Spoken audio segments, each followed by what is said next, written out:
तुम्हाला माहित असेल शिवाजी महाराजांच्या काळामध्ये जर तुम्ही पाहिलं गोदावरी नदीला किंवा गंगा नदीला जे काही पाणी होतं तर ते पाणी आता आहे का? नाही. तुम्ही जर आता विचार केला तर आता जसं भाषा लवचिक आहे म्हणजे नदीमध्ये जसा बदल होतो तसं भाषेमध्ये सुद्धा बदल होत असतो, म्हणून भाषा ही लवचिक सुद्धा असते. नमस्कार विद्यार्थी मित्रांनो, एमपीएससी एक्झाम मंत्रा या ऑनलाईन प्लॅटफॉर्म मध्ये आपलं सर्व मित्रांचं मनपूर्वक स्वागत आहे. आज आपण मराठी व्याकरणाच्या पहिल्या घटकाला पहिल्या प्रकरणाला सुरुवात करणार आहोत आणि प्रकरणाचं नाव आहे भाषेची पार्श्वभूमी आणि विकास. या भागामध्ये आपण सर्व भाषा आणि भाषेचे जे काही प्रकार आहे त्याचबरोबर भाषेचे जे काही मूलभूत घटक आहे तर त्या घटकाचा सुद्धा आपण अभ्यास करणार आहोत. सो जे काही पुढील लेक्चर आहे तर ते संपूर्ण पुढील लेक्चर बघण्याच्या पूर्वी तुम्ही आज सुरुवातीला भाषा आणि तिचे जे काही प्रकार आहे आणि तिचे जे काही घटक आहे तर ते घटक व्यवस्थित पद्धतीने अभ्यासायचे आहे. तर बघा, मी तुम्हाला सांगतो, भाषा ही मानवाची मूलभूत गरज आहे. क्षेत्र कोणतंही असो, ते क्षेत्र साहित्य असो किंवा राजकीय असो, सांस्कृतिक असो किंवा इतर कोणतंही क्षेत्र असो, त्या सर्व क्षेत्राचा जो काही पाया आहे तर तो भाषेवर अवलंबून आहे. भाषा आहे म्हणूनच आपण एवढा मोठा विकास केलेला तुम्हाला दिसत असेल. तर आता ही जी काही भाषा आहे तर ही भाषा नावाचा जो शब्द दिसतो तुम्हाला इथे, तर भाषा नावाचा शब्द हा भाष नावाच्या संस्कृत धातूपासून तयार झालेला आहे. बघा, मुद्दा असा आहे की याच्यावर सरळ परीक्षेमध्ये प्रश्न विचारला जातो की भाषा नावाचा शब्द हा नेमकं कशापासून तयार झालेला आहे. तर लक्षात ठेवा, भाषा नावाचा शब्द हा भाष नावाच्या संस्कृत धातूपासून तयार झालेला आहे. आता हा भाषा नावाचा जो शब्द दिसतो तुम्हाला, तर तो भाष नावाच्या संस्कृत शब्दापासून जरी तयार झालेला असेल, धातूपासून तयार झालेला असेल, पण हा जो काही भाष आहे तर या भाषचा जो काही इकडे बघा शेवटी बघा हे श चा पाय मोडलेला आहे. तुम्हाला पेपरमध्ये काय असते, 4 पर्याय टाकून दिलेले असते आणि भाष अशा पद्धतीने टाकून दिलेलं असते किंवा भाष असं टाकून दिलेलं असते किंवा भाष एक वेगळ्या पद्धतीने टाकून दिलेलं राहील. पण लक्षात ठेवा, भाषा नावाचा जो शब्द आहे तर तो भाष नावाच्या संस्कृत धातूपासून तयार झाला, पण हा जो काही पोटपोड्या श आहे तर याचा पाय मोडलेला आहे. त्याला आपण बघा हा नांगराच्या याच्यासारखा दिसतो आहे. याला संस्कृत व्याकरणामध्ये किंवा संस्कृत भाषेमध्ये हल चिन्ह म्हटलं जातं. काय म्हटलं जातं या चिन्हाला हल चिन्ह म्हटलं जातं. मी समोर तुम्हाला या चिन्हाच्या बाबतीमध्ये जेव्हा आपण संधी नावाचा घटक शिकूया किंवा व्यंजनाचे जे काही प्रकार आपण शिकणार आहोत तर त्या प्रकारामध्ये आपण ते व्यवस्थित पद्धतीनं अभ्यासून घेऊ. पण लक्षात ठेवा, भाषा नावाचा शब्द हा भाष नावाच्या संस्कृत धातूपासून तयार झालेला आहे आणि तो जो काही भाष नावाचा शब्द आहे तर तो या पद्धतीनंच लिहिला जाईल. ओके, त्या चिन्हाला हलचं चिन्ह म्हणतात. आता भाषा, तर भाषा म्हणजे नेमकं हा शब्द भाष नावाच्या संस्कृत शब्दापासून जरी तयार झालेला असेल तरी हे भाषा म्हणजे जे आहे किंवा भाष म्हणजे आहे, तर भाष या शब्दाचा अर्थ होतो बोलणे किंवा बोलण्याचा व्यवहार करणे. बघा, भाष म्हणजे काय? भाष म्हणजे बोलणे किंवा बोलण्याचा व्यवहार करणे. याचा अर्थ मी तुम्हाला समजून सांगतो. भाषा ही 2 पद्धतीने दर्शवली जाऊ शकते. बघा, लक्षात घ्या, भाषा जी आहे तर ती 2 पद्धतीने दर्शवल्या जाऊ शकते. एक आहे लिहून आणि दुसरा आहे बोलून. पण भाषेमध्ये काय आहे, भाषेमध्ये लिहिण्यापेक्षा बोलण्याला जास्त महत्व आहे. समजलं मी काय म्हणतोय? भाषेमध्ये लिहिण्यापेक्षा बोलण्याला जास्त महत्व आहे. म्हणून या भाषा नावाचा शब्दाचा जर तुम्ही अर्थ घेतला तर त्याचा अर्थ बोलणे किंवा बोलण्याचा व्यवहार करणे असा होतो. कारण भाषेमध्ये लिहिण्यापेक्षा बोलणं जास्त महत्वाचं असते. म्हणून भाषा या शब्दाचा अर्थ हा बोलणे किंवा बोलण्याचा व्यवहार करणे असा होतो. 2 गोष्टी क्लिअर झालेल्या असतील. आता भाषा याची जर व्याकरणिक दृष्ट्या जर आपण व्याख्या पाहिली की नेमकं भाषा म्हणजे काय आहे, तर भाषा म्हणजे मानवाच्या मनामध्ये जे काही विचार असेल, जे काही अनुभव असेल, ज्या काही कल्पना असेल, हे व्यक्त करण्याचं जे काही साधन आहे तर त्याला आपण भाषा म्हणत असतो. भाषेची व्याख्या तुम्हाला पेपरमध्ये वेगवेगळ्या पद्धतीने विचारल्या जाईल, पण आता एक कॉमन व्याख्या आहे की भाषा म्हणजे काय, तर मानवाच्या मनातील ज्या काही विचार आहे, ज्या काही कल्पना असतील, जे काही अनुभव असतील, हे व्यक्त करण्याचं जे काही साधन आहे तर त्या साधनाला आपण भाषा असं म्हणत असतो. आता मी बोलत आहे आणि माझं बोलणं तुमच्या समोर मी व्यक्त करत आहे, बरोबर आहे. तर हे व्यक्त करत असताना मी जे काही म्हणजे जे काही घटक वापरतो आहे आणि तुम्हाला जे काही समजत आहे तर हे भाषेमुळे शक्य झालेलं आहे. म्हणजे एक गोष्ट लक्षात येईल की मानवाच्या मनामधील जे काही विचार असेल, अनुभव असेल, कल्पना असेल, तर हे व्यक्त करण्याचं साधन म्हणजेच काय आहे, तर ते भाषा आहे. हे व्याख्या लक्षात घ्या. भाषेची वेगवेगळ्या पद्धतीने आपल्याला व्याख्या करता येते, पण सर्वात महत्वाचं एक गोष्ट लक्षात घेणे गरजेचं आहे की मी तुम्हाला स्ट्रॅटर्जी लेक्चर मध्ये बोललो होतो की मराठी भाषेमध्ये वेगवेगळे व्याकरणकार येऊन गेलेले आहे, वेगवेगळ्या व्यक्तींनी मराठी भाषेमध्ये योगदान दिलेलं आहे.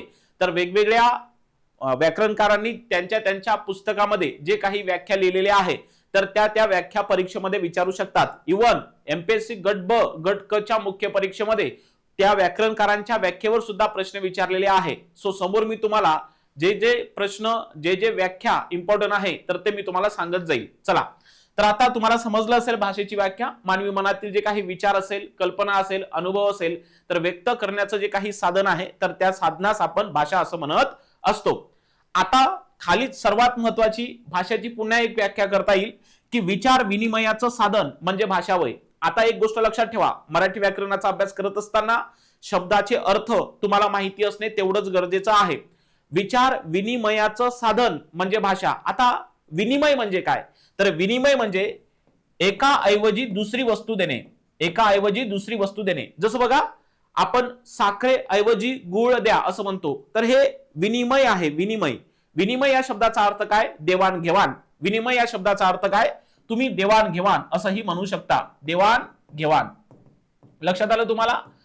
मग भाषा म्हणजे काय, तर भाषा म्हणजे विचार विनिमयाचं साधन. म्हणजे आपण दोघं जण आहोत, चर्चा करत आहोत, आपली गोष्ट एकमेकाला पटत आहे, तर ती कशामुळे आहे, तर ते आपण विचार विनिमयाचं जे काही साधन वापरलेलं आहे तर ती आहे भाषा. तर भाषेला विचार विनिमयाचं साधन सुद्धा म्हटलं जातं. आता बोलणारा आणि ऐकणारा पूल म्हणजेच काय होय, भाषा होय. मी बोलत आहे आणि तुम्ही तिथून ऐकत आहात, याचा अर्थ आपल्या दोघांना जो काही दुवा म्हणून काम करणारा जो काही घटक असेल तर तो आहे भाषा. म्हणजे एक गोष्ट तुम्हाला डायरेक्टली परीक्षेमध्ये विचारू शकते की विधानात्मक खालीलपैकी कोणतं सत्य विधान आहे, बरोबर आहे. तर बोलणारा आणि ऐकणारा जो काही पूल आहे तर त्या पुलात सुद्धा आपण काय म्हणत असतो, भाषा असं म्हणत असतो. तर एक गोष्ट लक्षात आली आपल्याला, भाषा नावाचा शब्द नेमकं कोणत्या धातूपासून तयार झाला, भाषेची व्याख्या काय आहे. भाषा म्हणजे विचार विनिमय याचं साधन आहे आणि बोलणारा आणि ऐकणारा यांच्यातला जो काही दुवा आहे किंवा यांच्यातला जो काही पूल आहे तर त्या पुलास आपण भाषा असं म्हणत असतो. हे भाषेच्या बाबतीमध्ये लक्षात ठेवणे गरजेचं आहे. भाषेबद्दल काही एमपीएससी ने प्रश्न विचारलेले आहे, मी तुम्हाला ते सुद्धा इथं दाखवण्याचे प्रयत्न करतो. बघा, भाषा हे केवळ संवाद साधण्याचे माध्यम नाही तर साहित्य क्षेत्रातील आत्मविष्काराचे सर्वोच्च माध्यम आहे. तुम्हाला हा परीक्षेला, मुख्य परीक्षेला एक वाक्य टाकलेलं होतं आणि या वाक्यावर तुम्हाला विचारलं होतं की हे विधान खरं आहे की खोटं आहे, म्हणजे सत्य आहे की असत्य आहे. तर भाषा हे केवळ संवाद साधण्याचंच माध्यम नाही आहे तर ते साहित्य क्षेत्रातील आत्मविष्काराचे सर्वोच्च माध्यम आहे. हे वाक्य अगदी 100% बरोबर आहे. त्याचा अर्थ जर तुम्हाला समजला असेल तर लगेच हे जे वाक्य आहे तर ते करेक्ट करणार. मी या वाक्याचा अर्थ काय होतो मी तुम्हाला समजून सांगण्याचे प्रयत्न करतो.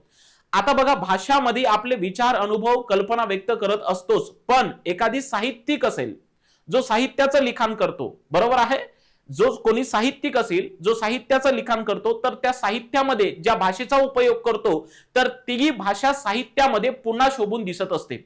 जसं मराठी भाषेमध्ये तुम्ही अलंकार नावाचा घटक अभ्यासत असाल, या अलंकारामध्ये मी जे काही बोलतो आहे साधारण, तर हे साधारण वाक्य अलंकारामध्ये नसते. अलंकार म्हणजे काय, तर भाषेचे सौंदर्य वाढवणारा जो काही घटक आहे त्या घटकाला आपण अलंकार असं म्हणत असतो, बरोबर. मी जरा फास्ट घेण्याचे प्रयत्न करतो, त्याचं कारण असं आहे की हे जे काही भाषा आणि तिचे जे काही पार्श्वभूमी आहे तर ती थोडी आपल्याला डीप मध्ये जाऊन शिकायची आहे, जेणेकरून एवढी माहिती आपल्याला व्यवस्थित पद्धतीनं डोक्यामध्ये फिट राहील आणि जास्तीत जास्त माहिती पोहोचवण्याचा माझा उद्देश असेल. आता अलंकार मध्ये जेव्हा आपण शिकतो तर आपण काय म्हणत असतो, भाषेचे सौंदर्य वापरण्यासाठी तंत्राला आपण अलंकार असं म्हणत असतो. म्हणजे अलंकारामध्ये जे काही तुम्हाला जे काही कडवे दिले जातात किंवा जे काही चरण दिले जातात तर ते चरण केवळ साधे वाक्य नसतात, तर त्या अलंकारामध्ये भाषेला सुशोभित करण्यासाठी त्या पद्धतीची भाषा त्या अलंकारामध्ये वापरली जाते, आहे का नाही. मुंबईचे घरे जणू कबुतराच्या खुराड्यासारखी. आपण असं म्हणत असतो, तुझा चेहरा चंद्राप्रमाणे सुंदर आहे. म्हणजे इथं काय झालं, वाक्य तर मी बोललोच, परंतु ते वाक्य अजून सुशोभित करण्यासाठी मी काही असे महत्वाचे शब्द वाक्यामध्ये वापरले की ते शब्द त्या वाक्याचा काय करते पुन्हा, किंवा त्या भाषेचा काय करते पुन्हा सुशोभितपणा वाढून देते. तर नेमकं सांगण्याचा अर्थ आहे की भाषा हे केवळ संवाद साधण्याचंच माध्यम नाही तर ते साहित्य क्षेत्रातील आत्माविष्काराचे सर्वोच्च माध्यम आहे. साहित्यामध्ये जो काही साहित्यिक जे काही लेखन करतो तर ते लेखन त्या लेखनामध्ये किंवा आत्मभावनेमध्ये किंवा कलेमध्ये ती जी काही भाषा आहे तर ती पुन्हा तिचं वर्चस्व वाढून जाते. मी तुम्हाला साध्या एका सोप्या उदाहरणामधून समजून सांगतो. समजा मी एक शिक्षित व्यक्ती आहे आणि दुसरा समजा माझ्यापेक्षा कमी शिकलेला व्यक्ती आहे किंवा एखादी अशिक्षित व्यक्ती आहे. अशिक्षित व्यक्ती त्याला भाषेची जी काही जाणीव आहे तर ती त्याच्या पुरती मर्यादित आहे. पण मला माहिती आहे मी सुशिक्षित आहे, भाषेची नेमकी जी काही जाणीव आहे मी शिक्षित असल्याने भाषेसाठी माझी जी काही व्याप्ती आहे तर माझ्यासाठी भाषेची व्याप्ती वाढून जाईल.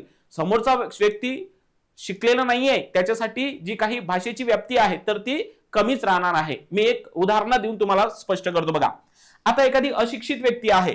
जर अशिक्षित व्यक्ती कसा म्हणेल मला दुःख आहे. आता मला दुःख आहे हे एक सर्वसाधारण वाक्य आहे कारण तो एक अशिक्षित व्यक्ती आहे. त्यांनी तो शब्दाचे प्रयोग त्यांनी ते वाक्य बनवलेलं आहे. पण आता एखादी साहित्यिक असेल तर ते साहित्यिक हेच वाक्य जर साहित्यामध्ये जर लिहित असेल तर तो कसा म्हणेल. बघा, मन आज जखमी फुलासारखे कोमजलेले आहे. दोनही वाक्याचा जो काही अर्थ आहे दोन्ही वाक्याचा अर्थ हा सारखाच होतो आहे. दोन्ही वाक्याचा अर्थ कसा होतो, दोन्ही वाक्याचा अर्थ हा सारखाच आहे. परंतु बघा, मला दुःख आहे आणि खालच्या वाक्यामध्ये मन आज जखमी फुलासारखे कोमजलेले आहे.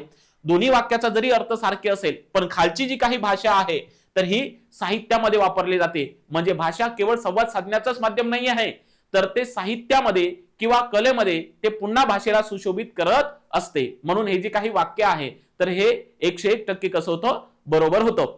हे होतं भाषेच्या महत्वाच्या एका वाक्याबद्दल. आता भाषेची काही वैशिष्ट्ये आपण बघणार आहोत. एक वेळा काय होतं परीक्षेमध्ये की आयोगानं आपल्या भाषेला नदीसोबत तुलना करून टाकली. म्हणजे जे काही नदीला जे काही घटक लागू पडतात तर तसेच घटक आपल्या भाषेबद्दल सुद्धा आहे. म्हणून आयोगानं परीक्षेमध्ये प्रश्न करत असताना डायरेक्ट भाषेची तुलना आपल्या नदीसोबत केलेली होती. बघा, तुम्हाला हे प्रश्न व्यवस्थित पद्धतीनं मागील रिसेंटली ज्या काही परीक्षा झालेल्या आहेत तर हे सर्व प्रश्न तुम्हाला तिथे दिसत असेल.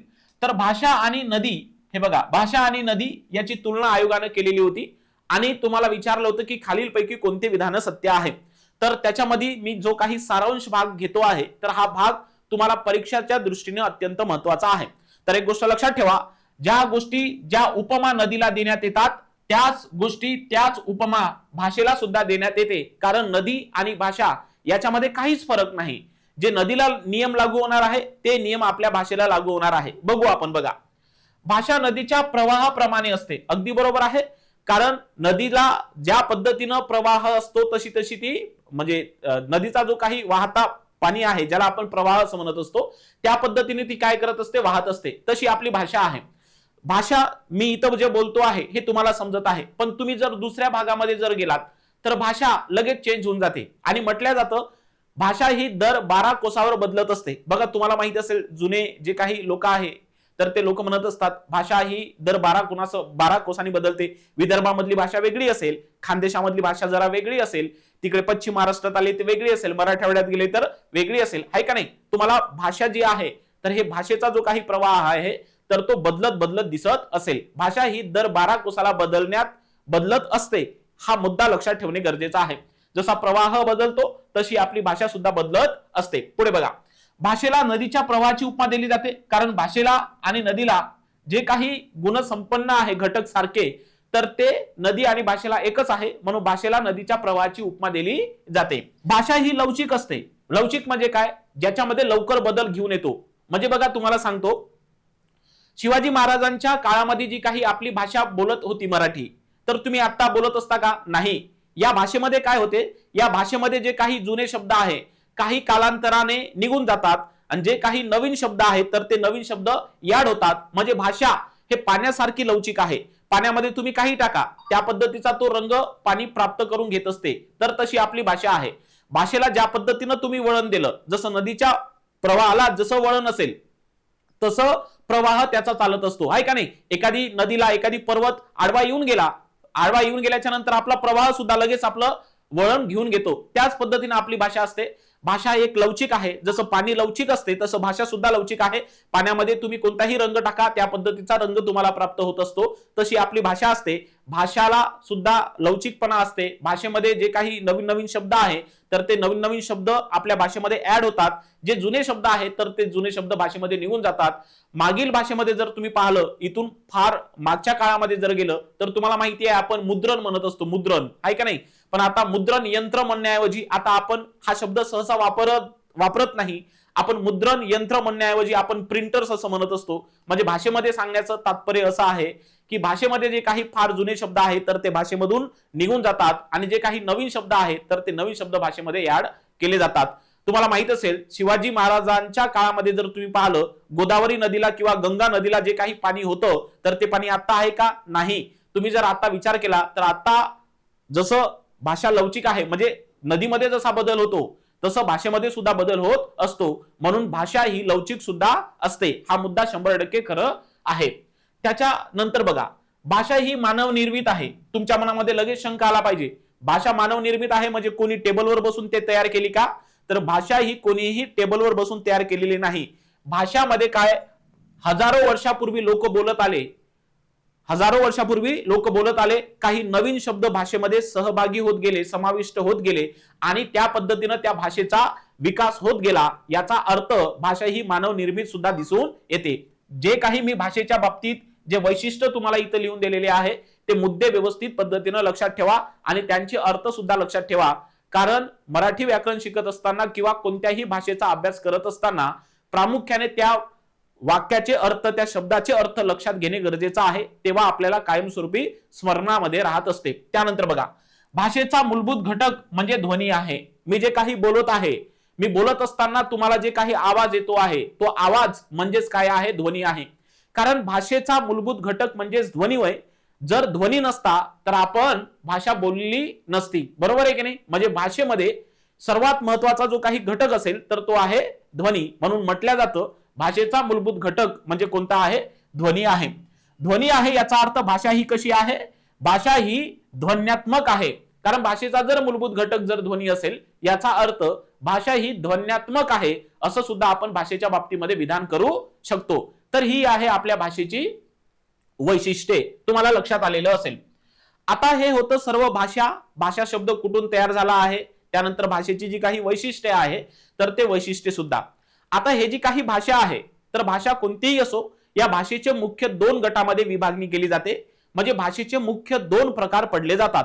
भाषेचा पहिला प्रकार आहे त्याला आपण नैसर्गिक भाषा, नॅचरल लँग्वेज असं म्हणत असतो. या नैसर्गिक भाषेला दुसरं नाव आहे स्वाभाविक भाषा. आता एक गोष्ट लक्षात ठेवा, स्वाभाविक हा शब्द तुम्हाला परीक्षेमध्ये शुद्ध शब्द लिहा म्हणून तुम्हाला वारंवार येत असतो.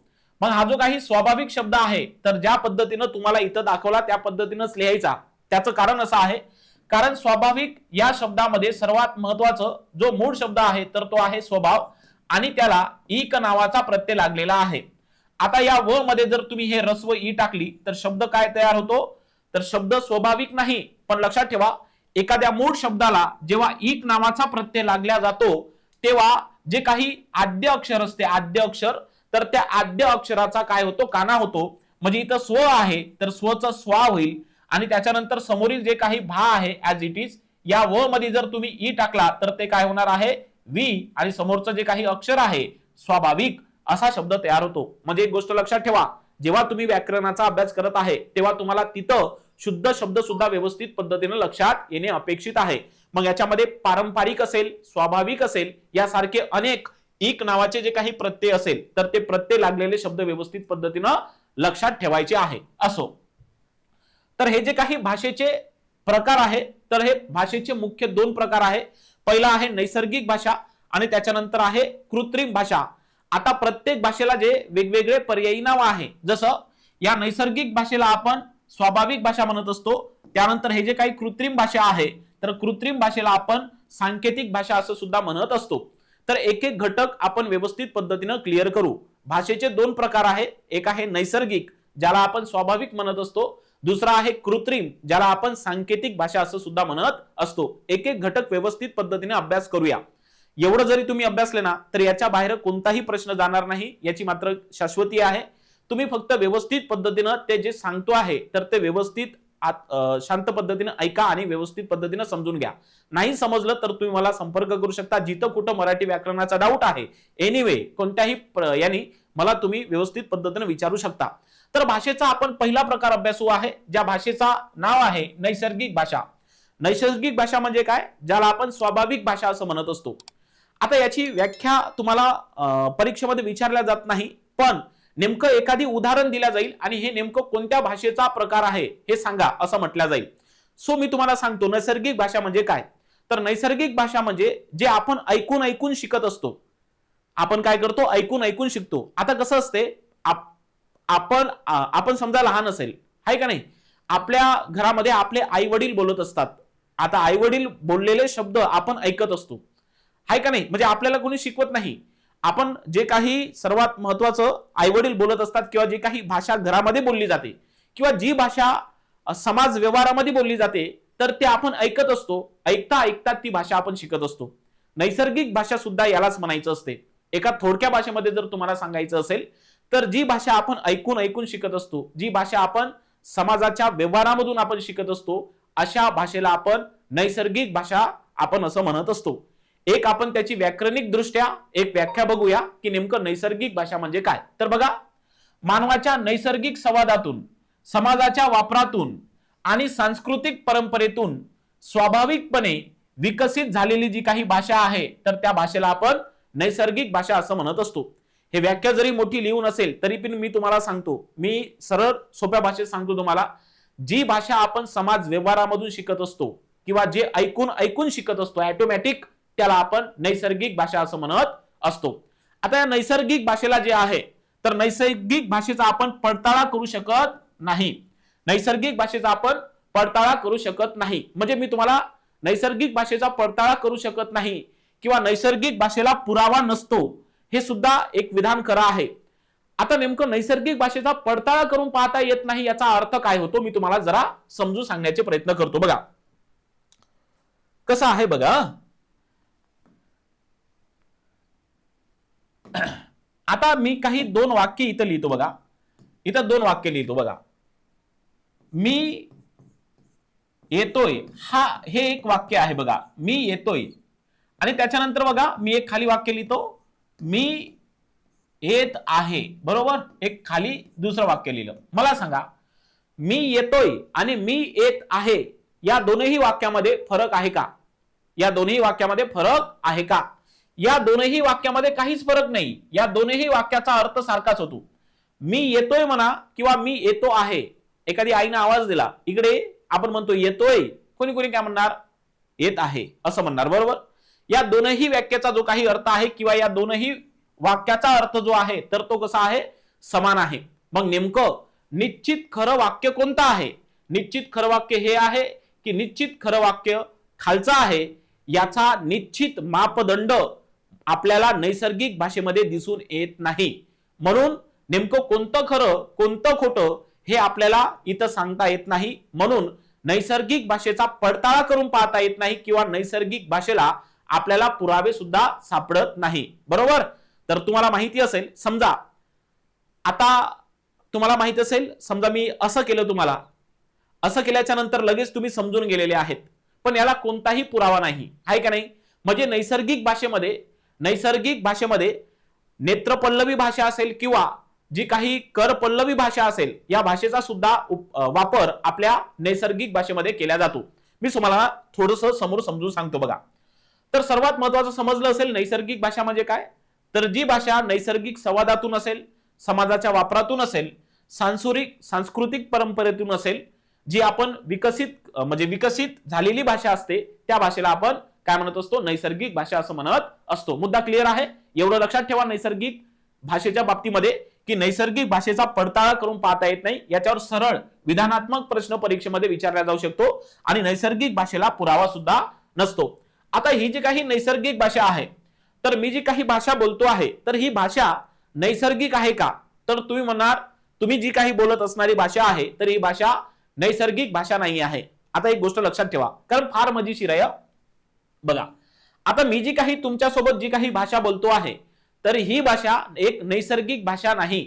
मी जी भाषा तुमच्यासोबत बोलतो आहे ही भाषा एक कृत्रिम भाषा आहे. जो भाषेचा पुढचा प्रकार आहे, दुसरा प्रकार. तुम्ही म्हणणार सर तुम्ही बोलण्यात येणारी भाषा ही कृत्रिम कशी आहे? तुम्ही आत्ताच बोलले जी भाषा ऐकून ऐकून शिकत असतो, जी भाषा आपण सामाजिक व्यवहारामधून शिकत असतो, समाजाच्या व्यवहारामधून शिकत असतो, त्या भाषेला आपण नैसर्गिक भाषा असं म्हणत असतो. हो, परंतु मी जे काही बोलतोय तर ही भाषा सर्वांना समजते आहे. या भाषेला व्याकरण आहे, ठराविक व्याकरण आहे, बरोबर आहे की नाही? म्हणजे लक्षात ठेवा, काही महत्वाचे मुद्दे समजण्यासाठी, जगातील कोणतेही महत्वाचे मुद्दे समजण्यासाठी आपण आता बघा, तुम्हाला माहित असेल एखादी कुत्रा आहे. आता कुत्रा नाव कसं ठेवलं? एखादी प्राणी आहे जंगली, त्यानं भो असं केलं म्हणून दिलं त्याला कुत्रा, आहे का नाही? एखादी काव काव काव काव केलं म्हणून दिलं त्याला आपण कावळा. एखादी म्याव म्याव म्याव म्याव केलं त्याला म्हणून दिलं आपण ते काय आहे? मांजर आहे, बरोबर? तर हे जे काही प्राण्यांची जी काही भाषा असते, बरोबर आहे, जी काही पशु पक्ष्यांची भाषा असते, तर ती भाषा सुद्धा एक नैसर्गिक भाषा आहे. कारण तुम्ही कधी बघितलं का कुत्र्याला भू भू करण्याचं कुठं क्लासेस वगैरे सुरू आहे किंवा याला शिकवत आहे? कावळ्याला काव काव करण्याची ट्युशन सुरू आहे किंवा याला शिकवत आहे कावळ्याची काव काव, असं कधी बघितलं का? असं कधी बघितलेलं नाही. हे त्यांच्या आत्मसात ऑलरेडी झालेलं असते. म्हणजे ही जन्मापासूनच त्यांनी ऑलरेडी हे घेतलेले गुण आहे.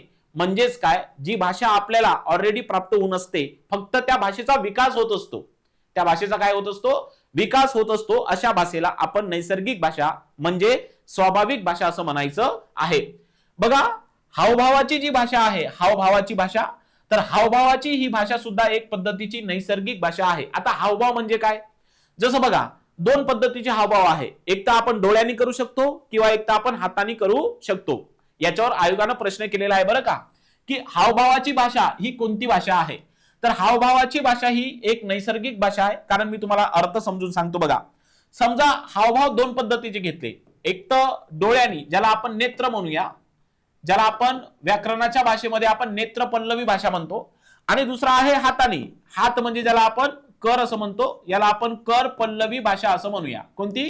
कर पल्लवी भाषा असं म्हणू. आता तुम्ही मला सांगा, तुम्ही महाराष्ट्रामध्ये आहे, तुम्ही समजा एखादी ब्रिटनमध्ये गेले, लंडनमध्ये गेले, आणि जर तुम्ही अशा पद्धतीनं जर हात हावभाव करत असेल, मग दुसरा माणूस याचा अर्थ घेणार नाही का? घेणार. म्हणजे याचा अर्थ काय होतो, की जी या पद्धतीचा जो काही वापर आहे, तर लगेच तो समजून जाईल की मला बोलवलेला आहे. किंवा मी जर एखाद्याला असं केलं की लगेच समजून जाईल की नेमकं जो काही हातवारे करते आहे किंवा जो काही हात इथं दाखवतो आहे, तर याचा अर्थ काय होतो? हा कोणालाही जन्मजात म्हणजे शिकवलेला गुण नाही आहे, तर तो प्रत्येकाच्या आत्मसात असतो, बरोबर आहे? तर एक गोष्ट लक्षात ठेवा, जी भाषा हावभावाची असते, जी भाषा हावभावाची असते, ती भाषा सुद्धा कशी असते? एक प्रकारची नैसर्गिक भाषा असते. मग या हावभावाच्या भाषेमध्ये बघा, नेत्र पल्लवी भाषा असेल, या हावभावाच्या भाषेमध्ये कर पल्लवी भाषा असेल. नेत्र म्हणजे काय? नेत्र म्हणजे डोळे. तुम्हाला माहित असेल, मी जर आता डोळे काढून बघितले, तुम्ही काय म्हणणार? मास्तर मास्तर म्हणजे मास्तर आनंदित आहे का असं म्हणणार का? नाही. मी जर तुमच्यावर एखादी डोळे काढले तर लगेच समजणार मास्तर रागावलेला आहे, बरोबर आहे? म्हणजे तुमचे जे काही डोळे आहे तर ते सुद्धा बोलते. तर हे जे काही डोळ्यांनी दाखवलेली जी काही भाषा असते, त्याला व्याकरणाच्या भाषेमध्ये आपण नेत्र पल्लवी भाषा असं म्हणत असतो. नेत्र पल्लवी म्हणजे ती सुद्धा एक हावभावाचीच भाषा आहे. दुसरा आहे कर पल्लवी. कर म्हणजे हात, हातांनी जे काही आपण हे करत असतो हावभाव, तर त्याला आपण कर पल्लवी भाषा असं म्हणत असतो. आणि हे कर पल्लवी भाषा सुद्धा एक हावभावाची भाषा असल्याने ही भाषा सुद्धा एक नैसर्गिक भाषेचं उदाहरण आपल्याला सांगता येईल. आता हे जे काही कर आहे, लक्षात ठेवा, हा जो काही कर नावाचा शब्द आहे, तर तो बघा, मी जो काही पाणी नावाचा शब्द इथं काढलेला आहे, तर त्या पाणीचा समानार्थी शब्द आहे किंवा पाणी या शब्दाचा अर्थ होतो. लक्षात आलं? ज्या न ला रस्व विलांटी असेल, म्हणजे या न मध्ये छोटी वी आहे, तर याचा अर्थ होतो कर म्हणजे हात. लक्षात आलं? आणि जर समजा मी जर इथं समजा जल घेतलं, तर आता इथं बघा, समजा हा जो काही पाणी आहे, या न ला जी काही विलांटी आहे, तर या न ला मोठी विलांटी आहे, तर याचा अर्थ काय होतो? जल. या न ला रस्व विलांटी आहे, याचा अर्थ होतो कर किंवा हात. लक्षात घ्या, इथून महत्वाचे बारीक बारीक जे काही पॉइंट आहे, तर ते समजणे फार गरजेचं आहे. तर तुम्हाला समजलं असेल, जी कोणती हावभावाची भाषा असते, तर ती भाषा सुद्धा काय असते? एक प्रकारची नैसर्गिकच भाषा असते. महत्वाचा मुद्दा तुम्हाला इथं समजलेला असेल. आता नेमकं या नैसर्गिक भाषेमध्ये कोणत्या कोणत्या याचा समावेश केला जातो बघा. जसं मानवाचे बोलणे ही भाषा एक नैसर्गिक भाषा आहे. मग तुम्हाला म्हणणार सर आत्ताच तर तुम्ही बोलले का तुम्ही जे काही बोलतोय मी जे काही बोलतोय तर ही नैसर्गिक भाषा नाही. पण एक गोष्ट लक्षात ठेवा, मानवाचे बोलणे जरी एक नैसर्गिक भाषा असेल पण मानवाचे बोलणे 6 ते 7 महिन्यापर्यंतच, म्हणजे जे काही लहान बाळ असते की नाही, लहान बाळ 6 ते 7 महिन्याच्या अगोदरच तर त्यांचीच भाषा नैसर्गिक भाषेमध्ये गणल्या जाते. त्याच्यावरील जी काही हे असते तर त्यांच्या भाषेला आपण नैसर्गिक भाषा म्हणू शकत नाही, त्यांच्या भाषेला आपण कृत्रिम भाषा म्हणावं. आता एक छोटं उदाहरण सांगतो. समजा आता एखादी लहान बाळ असेल, ज्या बाळाचा जन्म झालेला आहे किंवा तो बाळ 1, 2, 3 महिन्याचा म्हणजे या महिन्याच्या अगोदरचा पूर्वीचा आहे. तुम्ही सांगा मला, त्या बाळाला जर एखादी भूक लागली तर तो बाळ काय करतो? मम्मीला जेवण मागतो का? त्याच्या आईला जेवण मागतो का? नाही. तर तो बाळाला भूक लागल्याच्या नंतर तो बाळ रडतो, मग त्याला आई जेवण देते. बरोबर आहे. याचा अर्थ त्या बाळाला कोणी सांगितलेलं नाही की नेमकं भूक लागल्याच्या नंतर रडायचं. हे त्याच्या आत्मसात आहे, ते त्याचे काय आहे ऑलरेडी त्याच्या याच्यातला असणारा गुण आहे. बरोबर आहे की नाही? हे कोणी त्याला शिकवलेलं नाही, म्हणजे एक नैसर्गिक पद्धतीचा तो गुण आहे. म्हणून 6 ते 7 महिन्यापर्यंतच्या बाळाचा समावेश, यांच्या भाषेचा समावेश नैसर्गिक भाषेमध्ये केला जातो, आहे का नाही? म्हणजे एखादी भूक लागल्याच्या नंतर रडणे हे कोणी त्याची मम्मी किंवा त्याची आई शिकवत नसते, हे त्याला जन्मजात प्राप्त झालेला गुण आहे. आणि जो जन्मजात प्राप्त झालेला गुण असतो त्याला आपण नैसर्गिक म्हणत असतो. ते 6 ते 7 महिन्याचं बाळ यांचं जे काही बोलणं असेल तर ते कसं असणार आहे? नैसर्गिक भाषेमध्ये जाणार आहे. त्यानंतर बघा पशु पक्ष्याचे आवाज.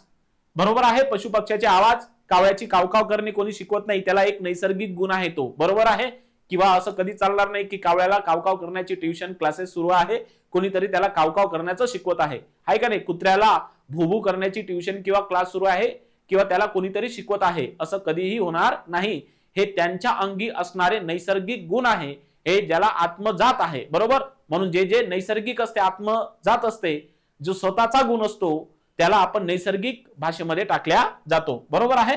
तर तुम्हाला उदाहरणावर प्रश्न असू शकतो. तर लक्षात ठेवा, पशु पक्ष्याचे आवाज असेल आणि मानवाचे बोलणे असेल. पण हे मानवाचे बोलणे तुम्हाला आता सांगितलं 6 ते 7 महिन्याच्या पूर्वीचे जे काही लोक असेल, म्हणजे मानवी बोल हे असेल, बाळ असेल, तर त्यांचेच बोलणे फक्त आणि फक्त आपल्या नैसर्गिक भाषेमध्ये जाऊ शकतात. हे होतं नैसर्गिक भाषा.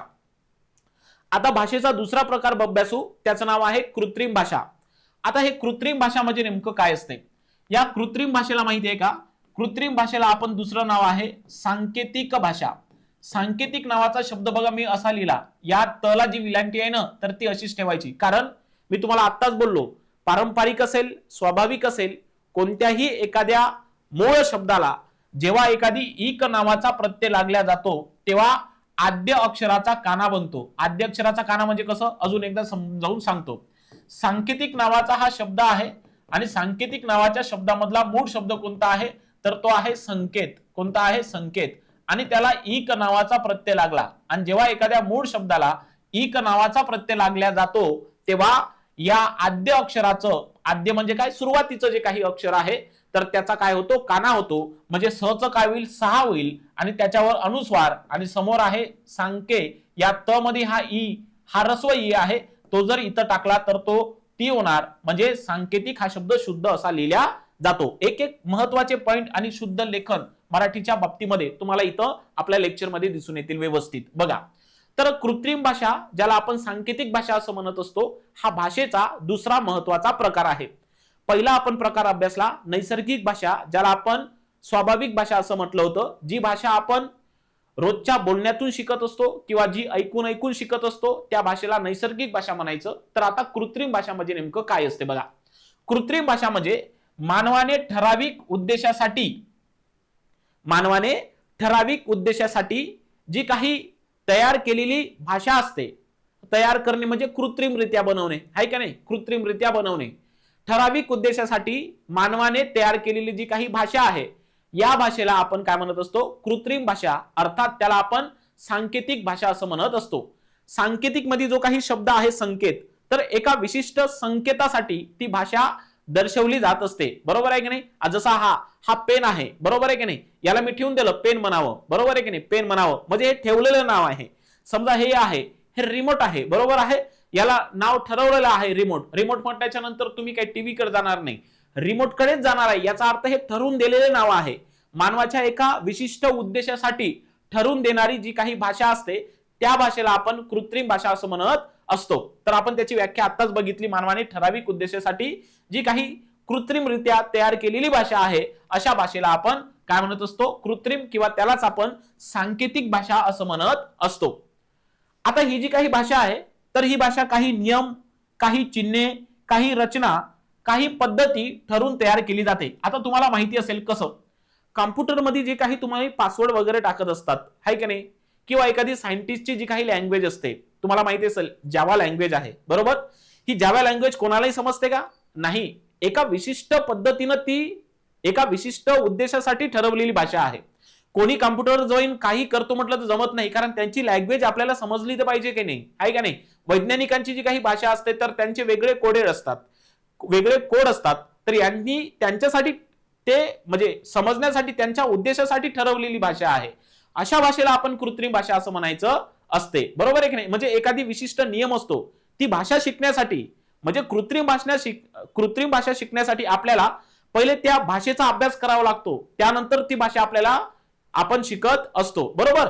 तर ही जी काही भाषा आहे तर ही विशिष्ट नियम असेल, विशिष्ट चिन्ह असेल, विशिष्ट रचना आणि पद्धती असेल, तर यामधून ती ठरवली जात असते. अशा भाषेला कृत्रिम भाषा आपण म्हणत असतो. जसं बघा मी तुम्हाला सांगतो, गणिताची जी काही भाषा आहे, म्हणजे कसं 2 अधिक 3 बरोबर तुम्ही काय 6 म्हणता का? नाही. तर 2 अधिक 3 बरोबर तुम्ही काय म्हणता? 5. हे विशिष्ट ठरून दिलेलं आहे, विशिष्ट ठरून दिलेलं आहे, याचा अर्थ ते कृत्रिम आहे. 2 अधिक 3 बरोबर 5च होणार आहे. कोणी 4 किंवा 6 म्हणू शकत नाही, आहे का नाही. एका विशिष्ट चिन्हाने ते अंकित केल्या गेलेली आहे, बरोबर. मग 2 अधिक 3 बरोबर 5 याचा अर्थ ते काय आहे? एक कृत्रिम भाषेचे उदाहरण आहे. नैसर्गिक थोडी आहे 2 आणि 3 5च होते म्हणून. काय पुरावा आहे? पुरावाच नाही. ते 2 अधिक 3 5 होतात, ते आपण ठरवून दिलेलं आहे, बरोबर. म्हणून ते कृत्रिम भाषेमध्ये चाललं जाईल. त्यानंतर बघा लॉजिकल भाषा. तुम्हाला माहिती असेल वेगवेगळ्या पद्धतीचे लॉजिकल भाषा आहे. जे काही संगणकाची भाषा आहे तर ही संगणकाची भाषा सुद्धा हे काय आहे? कृत्रिम भाषा आहे. कोणाला जाऊन संगणक चालवता येत नाही, पहिले शिकावं लागेल, बरोबर आहे की नाही. आता एक फार महत्वाचा मुद्दा कृत्रिम भाषेच्या बाबतीमध्ये लक्षात ठेवा. जसं नैसर्गिक भाषेचा पडताळा करून पाहता येत नव्हता, परंतु आपली हे जे काही कृत्रिम भाषा आहे तर या कृत्रिम भाषेचा आपल्याला पडताळा करून पाहता येतो. याचा अर्थ या कृत्रिम भाषेला आपण पुरावा देऊ शकतो. कसं? 2 अधिक 3 बरोबर 5 का बरं होते याचा पुरावा आपण देऊ शकतो, बरोबर आहे की नाही. 5 का बरं होते. किंवा संगणकाची जी काही भाषा आहे तर या भाषेचा सुद्धा आपण पुरावा देऊ शकतो, कारण ती आपण स्वतः तयार केली. कोणतीही जी गोष्ट स्वतः तयार करत असते त्या गोष्टीला पुरावा 100% असतोच. तर हे नैसर्गिक आणि कृत्रिम भाषेमधला महत्वाचा फरक तुम्हाला इथं दिसून येत असेल. तर आपण नैसर्गिक भाषा म्हणजे काय आणि कृत्रिम भाषा म्हणजे काय, त्याच्यामधील जे काही उदाहरणे आहे आणि त्याची जी काही वैशिष्ट्ये आहे तर ते आपल्याला व्यवस्थित समजलेली असेल असं मला वाटतं. थोडक्यामध्ये कृत्रिम भाषेत आणि नैसर्गिक भाषेमध्ये काय फरक आहे तर हे थोडक्यामध्ये समजून घेऊ. या टेबलमध्ये तुम्हाला मी नैसर्गिक भाषेचा आणि कृत्रिम भाषेमधला जो काही फरक आहे तर तो फरक इथे दाखवलेला आहे. जसं बघा आता इथं या कॉलम मध्ये तुम्हाला नैसर्गिक भाषा दिसेल, त्या कॉलम मध्ये तुम्हाला कृत्रिम भाषा दिसेल. आता बघा हे जे काही कृत्रिम भाषेची उत्पत्ती आहे, बघा ही जी काही कृत्रिम भाषा आहे तर या कृत्रिम भाषेची आपण उत्पत्ती सांगू शकत नाही. लक्षात आलं का? म्हणजे या आपल्या नैसर्गिक भाषेची जी काही उत्पत्ती आहे ती आपण सांगू शकत नाही, पण ही जी काही नैसर्गिक भाषा आहे तर आपल्या समाजामध्ये स्वाभाविकपणे विकसित होत जाते. ही जी काही नैसर्गिक भाषा आहे तर आपल्या समाजामध्ये स्वाभाविकपणे ही ऑटोमॅटिक विकसित होत जाते.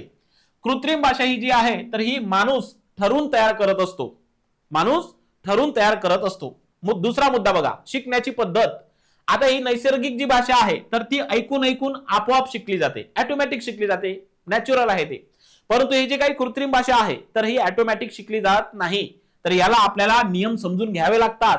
ही जी भाषा आहे तर आपल्याला व्यवस्थित पद्धतीने शिकावी लागतात, आहे का नाही. हे महत्वाचा मुद्दा. त्यानंतर या नैसर्गिक भाषेला जे काही व्याकरण आहे तर या नैसर्गिक भाषेला स्वतःचं व्याकरण नसते. या नैसर्गिक भाषेला व्याकरण जे आहे तर ते निश्चित नसते, कारण नैसर्गिक भाषा ही बदलत राहत असते. हे जे काही कृत्रिम भाषा आहे तर ही भाषा मानवाने विशिष्ट उद्देशासाठी ठरवलेली भाषा आहे. म्हणजे या भाषेला एक निश्चित पद्धतीचे नियम असतात, हाय का नाही, कठोर नियम असतात जे आपण व्यवस्थित पद्धतीने समजू शकतो. त्याच्यानंतर पडताळणी बघा, या नैसर्गिक भाषेची पडताळणी करता येत नाही, अर्थात नैसर्गिक भाषेला पुरावा नसतो, तर या कृत्रिम भाषेला आपल्याला पुरावा असतो, म्हणजे पडताळ करून पाहता येतो कोणतं खरं कोणतं चूक आहे हे सांगता येते. या नैसर्गिक भाषेचा वापर बघा दैनंदिन संवाद साधण्यासाठी होतो, साहित्यामध्ये होतो, संस्कृतीमध्ये होतो. तुम्हाला माहिती असेल आजकाल जे काही बऱ्याच संस्कृती आहेत तर त्या संस्कृत्यामुळेच आपली जी काही भाषा आहे तर ती भाषा सुद्धा टिकून आहे, म्हणजे या संस्कृतीमुळे नॅचरल म्हणजे त्या नॅचरल पद्धतीमध्ये आपल्याला दिसून येते. आता ही जी काही याचा वापर आहे तर याचा वापर संगणकामध्ये कोणाचा, कृत्रिम भाषेचा, गणितामध्ये, वैज्ञानिकाचे जे काही कामकाज चालते तर ते कृत्रिम भाषेमध्ये चालल्या जातं. लक्षात ठेवा, नॅचरल भाषा जी आहे तर ते साहित्यामध्ये दिसून येते. तुम्हाला माहिती असेल एखादी भाषा टिकून राहण्यासाठी तिचं साहित्य टिकून राहणे फार महत्वाचं आहे. ती भाषा जास्त लोकांच्या तोंडातून बोलण्यात येणारी असावी, ती तेव्हा भाषा टिकून राहत असते. कोणती, नैसर्गिक भाषा. नाहीतर जर तुम्ही त्या भाषेचं साहित्य जर तुमच्याकडे नष्ट करण्याच्या मार्गावर असेल, ती भाषा जर बोलत नसाल, आहे का नाही, तर ती भाषा काही कालावधीनंतर काही काळानंतर ऑटोमॅटिक काय येणार आहे, संपुष्टात येणार आहे. म्हणून लक्षात ठेवा नैसर्गिक भाषेचा वापर साहित्यामध्ये सुद्धा होतो, बरोबर आहे. त्यानंतर संस्कृतीमध्ये सुद्धा तुम्हाला नैसर्गिक भाषेचा वापर दिसत असेल. तर हा थोडक्यात तुलनात्मक घटक होता, थोडक्यामध्ये तुलनात्मक फरक होता आपल्या या नैसर्गिक भाषा आणि आपल्या कृत्रिम भाषेचा. हे भाषेबद्दल संपूर्ण माहिती होती. इथं भाषा नावाचा जो काही महत्वाचा घटक आहे तर तो घटक इथं पूर्ण झालेला आहे. आता भाषा म्हणजे एवढंच आहे का, नाही, भाषेचे अजून काही प्रकार पडले जातात जे परीक्षेच्या दृष्टीने अत्यंत महत्वाचे आहे, तर ते सुद्धा मी तुम्हाला इथं सांगतो. बघा आता भाषेच्या इतर प्रकारामध्ये जेवढे काय मी इथं लिहिले तेवढेही तुम्हाला व्यवस्थित पद्धतीने करून जाणे आहे. तुम्ही म्हणणार सर स्किप केलं तर चालेल का? बघा मी तुम्हाला सांगतो, मी त्या दिवशी जे काही स्ट्रॅटेजी लेक्चरमध्ये जे काही 23 घटक मराठी व्याकरणावर शिकवलेले आहे त्या 23ही घटकावर एमपीएससीच्या मुख्य परीक्षेमध्ये प्रश्न विचारलेले आहे. जर तुम्हाला स्वतः वाटत असेल की आपल्याला नेमकं 50 पैकी 49 मार्क घ्यायचे असतील तर मराठी व्याकरणामध्ये कोणताही घटक स्किप करून चालणार नाही. तुम्ही जीके जीएसचा कोणताही एखादी घटक आहे जो परीक्षेला विचारत नाही तो स्किप केलेला चालेल, पण मराठी व्याकरणाच्या संदर्भात कोणताही घटक स्किप केलेला चालू शकत नाही. कारण तुम्ही जीके जीएस काहीतरी लॉजिकल असतं, त्यामुळे आपण काहीतरी लॉजिक वापरून सुद्धा सोडू शकतो. परंतु व्याकरणामध्ये जर तुम्हाला कठोर नियम जर माहिती नसेल तर तुम्ही त्या प्रश्नाला स्किपच कराल, तो प्रश्न तुमच्यासाठी सोडवणार नाही. म्हणून तुम्ही जे काही व्याकरण शिकत आहात तर ते व्याकरण अतिशय सखोल पद्धतीने आहे, याच्या बाहेर प्रश्न जाणार नाही याची मात्री मी तुम्हाला शाश्वती देतो. हे व्यवस्थित पद्धतीने तुम्ही ऐकून घ्या, व्यवस्थित पद्धतीने समजून घ्या. बघा भाषेचे काही आपल्याला इतर प्रकार सुद्धा आहे, जसं मातृभाषा असेल, प्रमाण भाषा असेल, वैखरवाणी भाषा असेल, बोली भाषा असेल, प्रादेशिक भाषा असेल, अधिकृत भाषा असेल, त्यानंतर अभिजात भाषा असेल. तर भाषेचे मुख्य दोनच प्रकार आहे, एक नैसर्गिक आणि कृत्रिम, पण हे सुद्धा आपल्याला भाषेचे इतर प्रकारामध्ये दर्शवता येते. यामध्ये तुम्ही बघितलं असेल, हे बघितल्याच्या नंतर तुम्हाला परीक्षेमध्ये प्रश्न सुद्धा दिसलेले असतील, म्हणून हे सुद्धा तेवढंच अभ्यासने महत्वाचा आहे. तर हे काही नाही, एकदम सोपा आहे, मी तुम्हाला लगेच सांगतो.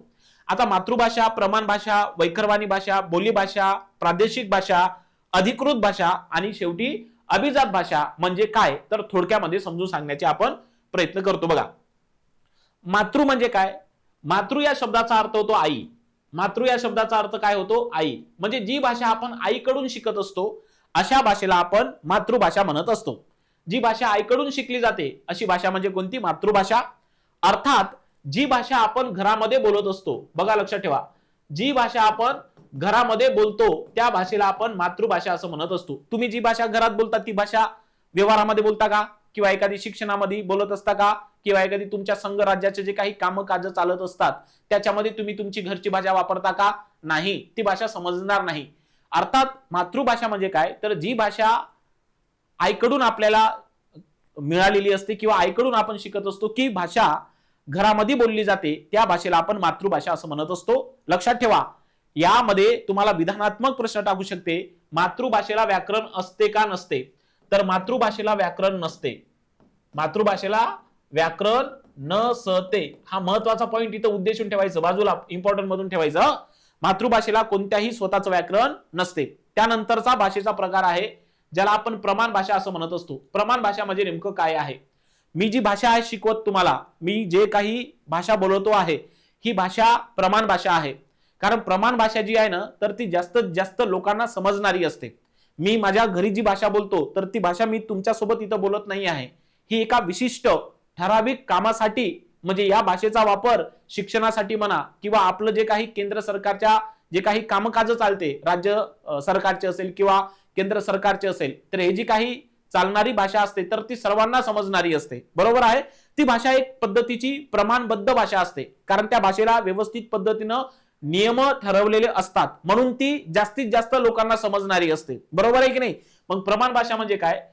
जी भाषा शैक्षणिक कामासाठी वापरली जाते आणि जी भाषा जास्तीत जास्त लोकांना पटणारी असते, समजणारी असते, अशा भाषेला आपण काय म्हणायचं आहे?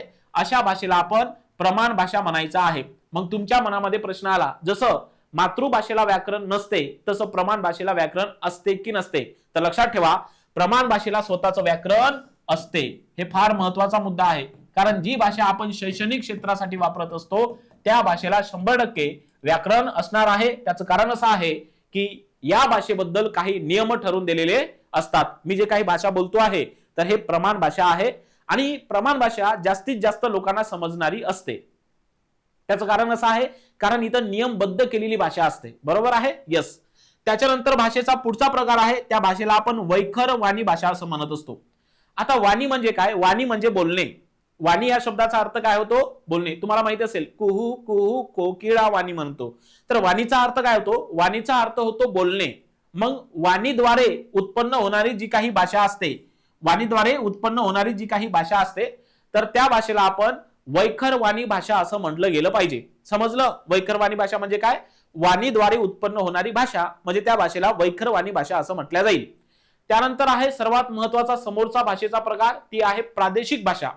प्रादेशिक भाषा म्हणजे नेमकं काय असते? एखाद्या विशिष्ट राज्यामध्ये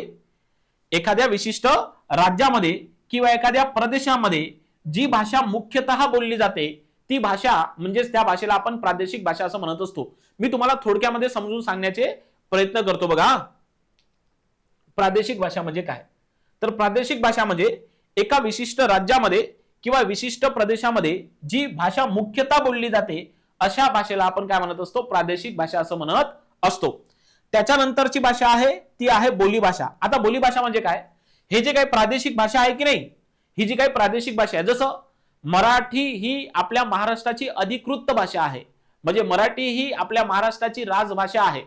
तर या मराठीचे सुद्धा जर महाराष्ट्रामध्ये जर तुम्ही एखादी वेगळा भाग पाहिला, समजा एखादी तुम्ही खानदेशामध्ये गेले किंवा कोकणामध्ये गेले किंवा विदर्भामध्ये गेले, विदर्भात वऱ्हाडी भाषा बोलली जाईल, आहे का नाही? कोकणात कोकणी भाषा बोलली जाईल, त्यानंतर खानदेशात खानदेशी भाषा बोलली जाईल. म्हणजे एखाद्या विशिष्ट प्रदेशामध्ये जी काही भाषा बोलली जाते किंवा एखादी भला मोठा लोकांचा समूह आहे, बघा लक्षात घ्या, भल्या मोठ्या लोकांचा समूह आहे आणि त्या लोकांच्या समूहामध्ये एक छोटा असा गट आहे. समजलं मी काय बोलतो? भल्या मोठ्या लोकांचा एक समूह आहे आणि त्या लोकांच्या समूहामध्ये एखादी गट असेल की तो त्या गटाची एक वेगळी भाषा असेल, तर त्या गटातील भाषेला आपण काय म्हणत असतो? बोलीभाषा असं म्हणत असतो. तर तुम्हाला माहिती असेल हे जे काही बोलीभाषा आहे तर ते प्रादेशिक भाषेचे उपप्रकार आहे, ज्यामध्ये आपण पाहिलं की जे काही कोकणी असेल, जे काही वऱ्हाडी भाषा असेल, जी काही खानदेशी भाषा असेल, तर या सर्व ज्या काही भाषा आहे तर त्या बोली भाषेमध्ये जातात. बोली भाषेला वगैरे काही स्वतःचं व्याकरण वगैरे नसते. हा महत्वाचा मुद्दा या भाषेच्या प्रकारामधला लक्षात ठेवा. हे फार महत्वाचं होतं. आपल्या भाषेच्या प्रकारामध्ये भाषेचे दोन महत्वाचे प्रकार आत्ताच आपण घेतले, ज्यामध्ये नैसर्गिक भाषा, त्यानंतर आपण कृत्रिम भाषा बघितलं आणि हे आपण भाषेचे इतर प्रकार घेतलेले आहे. हे सुद्धा परीक्षेच्या दृष्टीने तितकेच महत्वाचे आहे. मातृभाषा असेल, प्रमाण भाषा असेल, वैखरवाणी भाषा असेल, प्रादेशिक भाषा असेल आणि बोलीभाषा असेल. परीक्षेला मुद्दा सर्वात जास्त प्रश्न विचारण्याची ताकद कुठून येते? बघा, भाषेचे जे काही समोरचे प्रकार तुम्हाला इथं दिसत आहे, अधिकृत भाषा ज्या भाषेला आपण राजभाषा म्हणत असतो, आणि एक समोर आहे ती म्हणजे अभिजात भाषा. तर या दोनही भाषेच्या प्रकारावर तुम्हाला परीक्षेमध्ये प्रश्न आलेले आहे. तर आता समजून घेऊ नेमकं अधिकृत किंवा राजभाषा म्हणजे नेमकं काय असते. बघा, एखाद्या राज्याची किंवा एखाद्या देशाची जी भाषा ठरवलेली असते अशा भाषेला आपण अधिकृत किंवा त्यालाच आपण राजभाषा म्हणत असतो. जशी मराठी ही जी काही राजभाषा आहे तर ती महाराष्ट्र राज्याची आहे, पण एक अपवाद आहे, मराठी ही एक गोवा नावाच्या राज्याची सुद्धा प्रादेशिक भाषा आपल्याला दिसून येते. असं काही नाही की नेमकं एखादी भाषा एकाच राज्याची राजभाषा असावी, ती अनेक राज्याची सुद्धा असू शकते, पण नेमकं ती भाषा राजभाषा असावी की नाही तर त्या त्या राज्यामधला ते जो निर्णय आहे तर त्या त्या राज्यामधील ते विधिमंडळ ठरवत असते. आता आपण नेमकं या अधिकृत भाषेबद्दल माहिती अभ्यासू, अर्थात राजभाषाबद्दल माहिती अभ्यासू. बघा, एखाद्या राज्याची किंवा एखाद्या देशाची भाषा असते. जसं तुम्हाला माहिती असेल, भारत नावाच्या देशाला कोणतीही राष्ट्रभाषा नाही आहे. तुम्हाला माहित असेल, जेव्हा संविधानाची निर्मिती असेल तेव्हा डिबेट चालली होती नेमकं देशाची जी काही राष्ट्रभाषा आहे तर नेमकं कोणती ठेवायची. वेगवेगळ्या लोकांनी वेगवेगळे मुद्दे मांडितले होते. महात्मा गांधीजीचा मुद्दा वेगळा होता, पंडित जवाहरलाल नेहरू यांचा वेगळा मुद्दा होता, डॉक्टर आंबेडकर यांचा मुद्दा वेगळा होता. डॉक्टर आंबेडकरांचं म्हणणं होतं की संस्कृत या भाषेला भारताची राष्ट्रभाषा बनवावी. परंतु तुम्हाला माहित असेल, जर एखादी संस्कृत भाषेला जर एखादी भारताची राष्ट्रभाषा बनवली तर ती किती लोकांना समजली असती, बरोबर आहे. असे भरपूर डिबेट चालले होते. त्यानंतर महात्मा गांधीनं मला वाटतं हिंदी भाषेचा जी काही भाषा आहे तर त्या भाषेला राष्ट्रभाषा बनवा असं म्हटलं होतं. पंडित जवाहरलाल नेहरू यांनी इंग्रजी भाषेला पहिले हे दिलं होतं की इंग्रजी ही भाषा भारताची राष्ट्रभाषा बनली गेली पाहिजे. आता तुम्ही मला सांगा, तसंही आपण महाराष्ट्रामध्ये राहतो, आपली मातृभाषा मराठी आहे. मग तुम्ही मला सांगा, जर एखादी आपल्या भारताची राष्ट्रभाषा जर एखादी संस्कृत असती तर ते आपल्याला समजली असती का? नसती समजली. ठीक आहे, आपण सुशिक्षित आहोत, आपण शिकलेलो आहोत, आपल्याला समजली असती. पण एखादी अशिक्षित व्यक्ती असतील तर त्याला ती भाषा समजली असती का? नाही. कारण केंद्र सरकारच्या माध्यमातून मग जी भाषा चालली असती तर संपूर्ण आपले जे काही डॉक्युमेंट्स आहे, कागदपत्र आहे तर ते संस्कृत भाषेमधूनच निघले असते, आहे की नाही. परंतु भारताला कोणतीही राष्ट्रभाषा नाही. हा भारत नावाच्या राष्ट्राचा व्यवहार हा नेमकं कोणत्या भाषेमधून चालावा याच्यासाठी ठरवून दिलेली भाषा आहे. मग तुम्हाला माहिती आहे, भारत नावाच्या देशाचा जो काही व्यवहार आहे तर ते हिंदी आणि इंग्रजी भाषेमधून चालत असते. सो आपण त्याच्याबद्दल पुढे बघणार आहोत. लक्षात घ्या, तर एखाद्या राज्याची किंवा एखादी देशाची जी काही भाषा असते त्या भाषेला आपण अधिकृत किंवा त्या भाषेला राजभाषा म्हणत असतो. भारतीय संविधानातील कलम 343 नुसार देवनागरी लिपीमध्ये असणारी हिंदी आणि त्याचबरोबर इंग्रजी या देशाच्या अधिकृत भाषा आहे. म्हणजे भारत नावाच्या देशाचा जर एखादी कार्यकाळ किंवा एखादी व्यवहार करण्याची पद्धत असेल तर ती नेमकं कोणत्या भाषेमधून चालली गेली पाहिजे तर ती भाषा आहे हिंदी आणि इंग्रजी. एक गोष्ट इथं महत्त्वाचा मुद्दा लक्षात ठेवा की भारताला कोणतीही राष्ट्रभाषा नाही, बरं का. बरेच जण सांगतात की भारताची राष्ट्रभाषा हिंदी आहे, पण असं नाही. भारतामध्ये अनेक राज्यामध्ये हिंदी बोलली जाते. असं साहजिक लक्षात येणे हेच आहे की भारताची राष्ट्रभाषा हिंदी असावी, पण भारताला कोणत्याही पद्धतीची राष्ट्रभाषा नाही हे लक्षात घेणे गरजेचं आहे. पण भारत नावाच्या देशाचा जो काही कारभार आहे तर तो हिंदी आणि इंग्रजी या भाषेमधून चालत असतो. जसं महाराष्ट्राची राज्यभाषा ही काय आहे किंवा महाराष्ट्राची जी काही कामकाज आहे तर ते आपण मराठी भाषेमधून चालवत असतो त्या पद्धतीनं. तर इथं महत्वाचा मुद्दा लिहिलेला आहे, भारताला राष्ट्रभाषा नाही. कलम 345 नुसार राज्याला त्याची अधिकृत भाषा घोषित करण्याचा अधिकार आहे. म्हणजे एखाद्या राज्याची भाषा नेमकं कोणती असावी तर त्या राज्याच्या विधिमंडळाला तो काय आहे तर तो मुद्दा म्हणजे तो लक्षात घेऊ शकतो किंवा ही भाषा ठेवायची किंवा नाही ठेवायची त्या त्या राज्याचा अंतर्गत तो भाग आहे कलम 345 नुसार. हे जे दोन्ही कलम लिहिले ना तर हे महत्वाचे आहे, कलम 343 आणि कलम 345 लक्षात घ्या. आता हे होतं संपूर्ण अधिकृत भाषा. थोडं अधिकृत भाषेबद्दल आपण अजून माहिती अभ्यासू. बघा, तेवढी काही महत्वाची नाही, पण एखादी परीक्षेला प्रश्न पडला तर तो सुटला गेला पाहिजे याच्यासाठी मी तुम्हाला इथं सांगतो. मराठी राजभाषा अधिनियम 1964 नुसार वसंतराव नाईक यांच्या म्हणण्यानुसार प्रत्यक्ष याची अंमलबजावणी जी आहे तर ती 26 जानेवारी 1965 रोजी झाली. आता तुम्ही जेव्हा राज्यघटनेचा अभ्यास करत असता तेव्हा तुम्हाला ते व्यवस्थित पद्धतीने तिथंच तुम्ही शिकून घ्या, परंतु भाषेच्या संदर्भात आहे म्हणून मी इथं तुम्हाला दाखवतो. सुरुवातीला राज्यघटनेत 14 अधिकृत भाषा होत्या. जेव्हा राज्यघटनेचा भाग लिहित होता तुम्हाला माहिती असेल परिशिष्ट क्रमांक 8 जे भाषेच्या संदर्भामध्ये आहे तर त्यामध्ये एकूण 14 अधिकृत भाषा आपल्याला देण्यात आलेल्या होत्या. परिशिष्ट 8 मध्ये आतापर्यंत 4 वेळा घटना दुरुस्ती केलेली आहे. तुम्ही वाचलं असेल राज्यघटनेत. एखाद्या भाषेला अधिकृत भाषेचा दर्जा द्यायचा किंवा नाही तर ते त्या त्या राज्यातील काय विधिमंडळ ठरवत असते.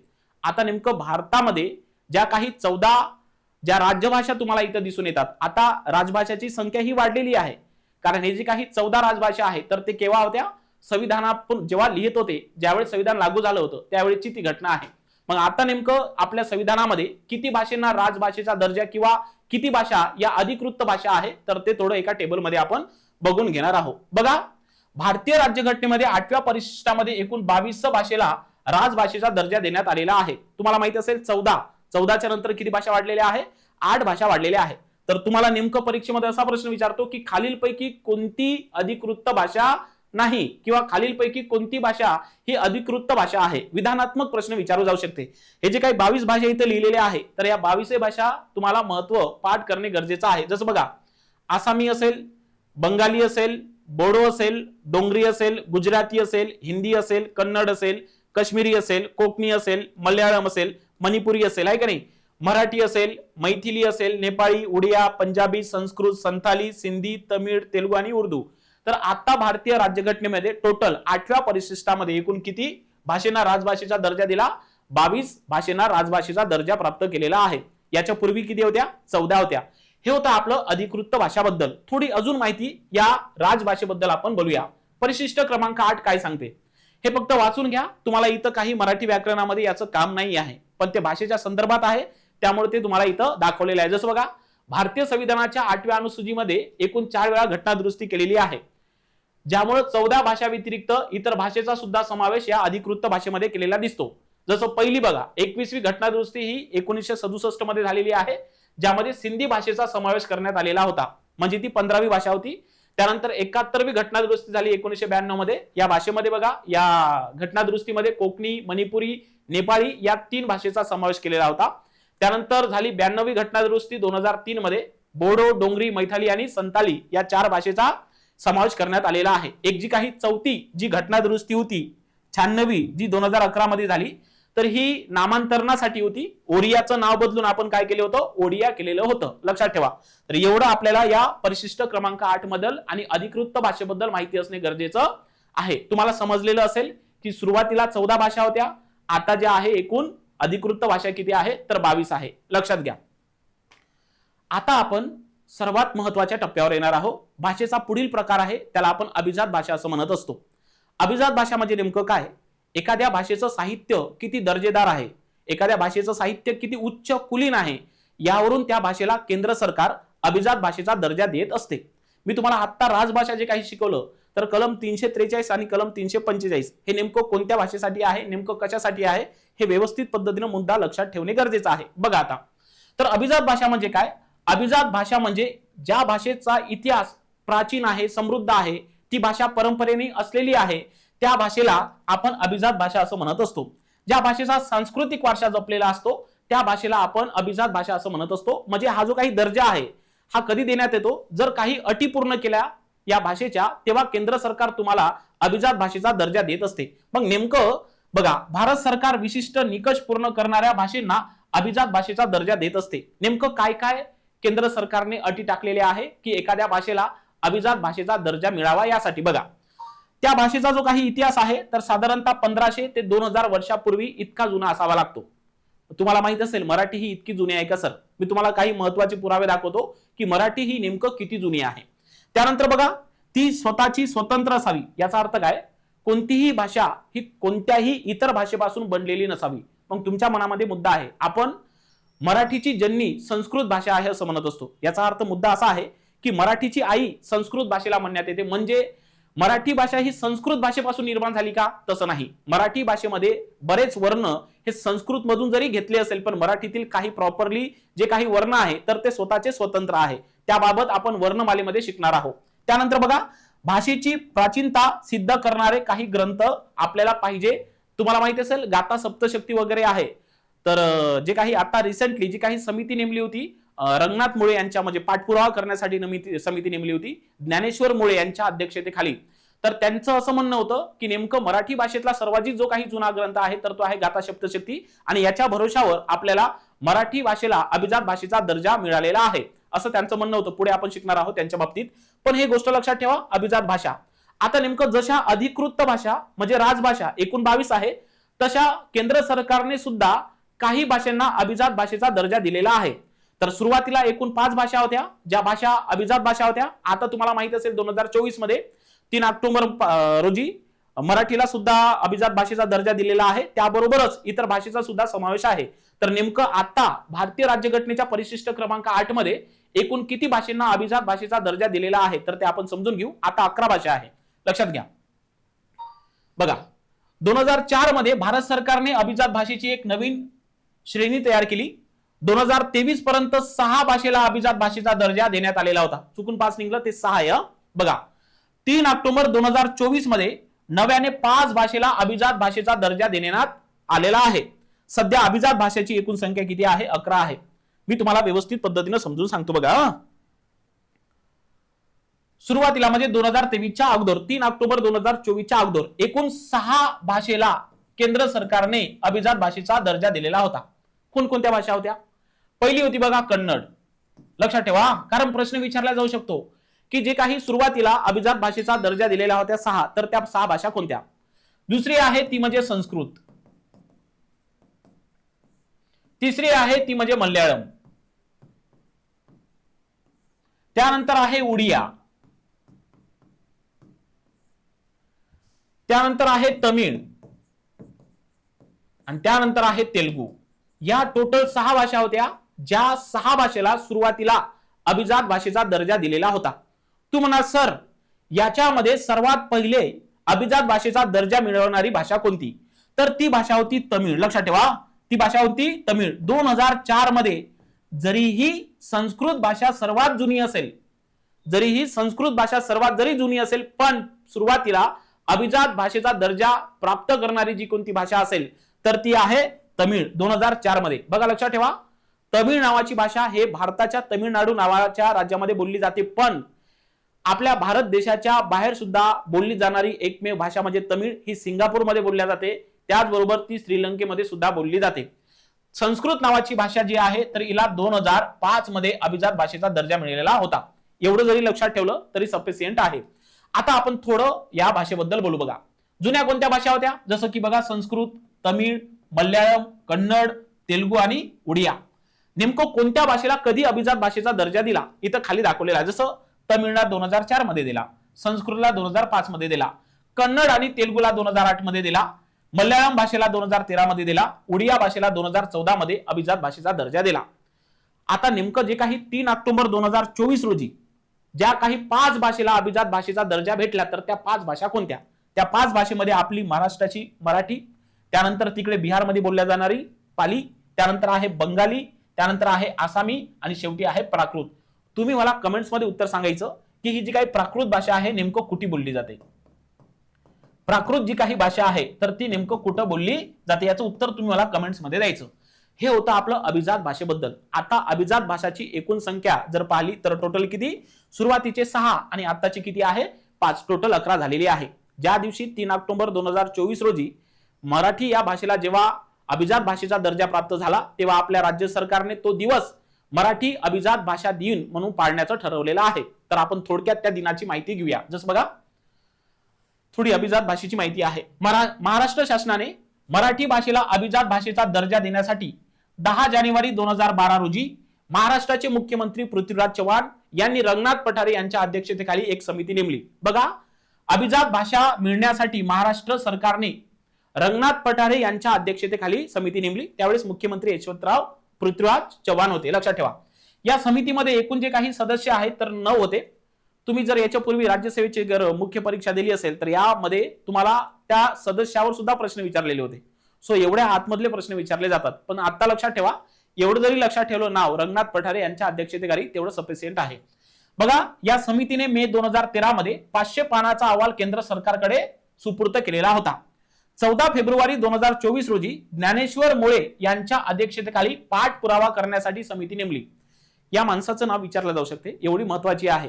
पाठपुरावा म्हणजे काय? नेमकं खरं आणि खोटं काय आहे, बरोबर आहे? तर हे बाहेर काढण्यासाठी ज्ञानेश्वर मुळे यांच्या अध्यक्षतेखाली 14 फेब्रुवारी 2024 मध्ये ही समिती नेमलेली होती. मराठी अभिजात भाषा दिन 3 ऑक्टोबर 2024 मध्ये जेव्हा आपल्या मराठी भाषेला अभिजात भाषेचा दर्जा भेटला तेव्हा 3 ऑक्टोबर हा जो काही दिवस आहे तर तो दिवस मराठी अभिजात भाषा दिन म्हणून पाळण्यात येत असतो किंवा साजरा करत असतो. खालचे महत्वाचे मुद्दे त्यामध्ये लक्षात ठेवा. राज्यातील पहिले मराठी भाषा विद्यापीठ अमरावती येथील रुद्धपूर येथे स्थापन झाले. याचा अर्थ काय होतो?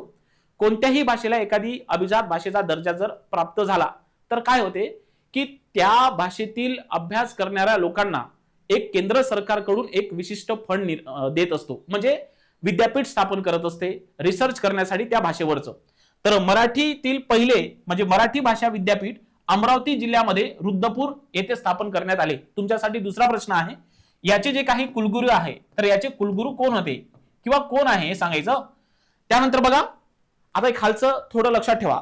मराठी राजभाषा दिन आपण हा 1 मे ला साजरा करत असतो, ज्या दिवशी कामगार दिन असतो.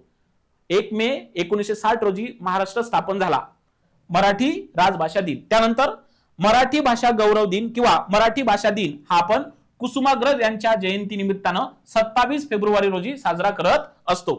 त्यानंतर मराठी भाषा पंधरवडा दिन 1 जानेवारी ते 15 जानेवारी या दिवशी आपण साजरा करत असतो. मराठी भाषा पंधरवडा दिन म्हणजे काय? आपल्या मराठी भाषेची जी काही संस्कृती आहे तर ती जतन करण्यासाठी, मराठी भाषेचा विकास होण्यासाठी आपण हे मराठी पंधरवडा दिन 1 जानेवारी ते 15 जानेवारी पर्यंत आपण राबवत असतो. तर एवढी माहिती आपल्याला या भाषेबद्दल होती आणि इथं भाषा नावाचं जे काही संपूर्ण प्रकरण होतं तर ते इथं संपलेलं आहे. निश्चित जेवढे काही महत्वाचे पॉइंट सांगितले तेवढेही व्यवस्थित लक्षात ठेवा. उद्याच्या भागामध्ये आपण हे जे काही लिपी आणि लिपीचे जे काही प्रकार आहे, या लिपीमध्ये आपण ब्राह्मी लिपी असेल, गांधारी लिपी असेल, खरोष्टी लिपी असेल, देवनागरी लिपी असेल, त्यानंतर गुरुमुखी लिपी असेल, त्यानंतर बाळबोध लिपी असेल, मोडी लिपी असेल, हे एवढेही लिपीचे जे काही ऑपरेशन आहे तर उद्याच्या तासिकेमध्ये करणार आहोत. एवढं जरी केलं तरी याच्या बाहेर तुम्हाला परीक्षेमध्ये प्रश्न विचारणे अशक्य आहे. एवढं व्यवस्थित करा, काळजीपूर्वक लेक्चर बघा, कुठेही स्किप करू नका. आजच्या तासिकेत आपण इथं थांबतोय. भेटू पुन्हा एकदा आपल्या लिपी आणि लिपीच्या प्रकारामध्ये. धन्यवाद.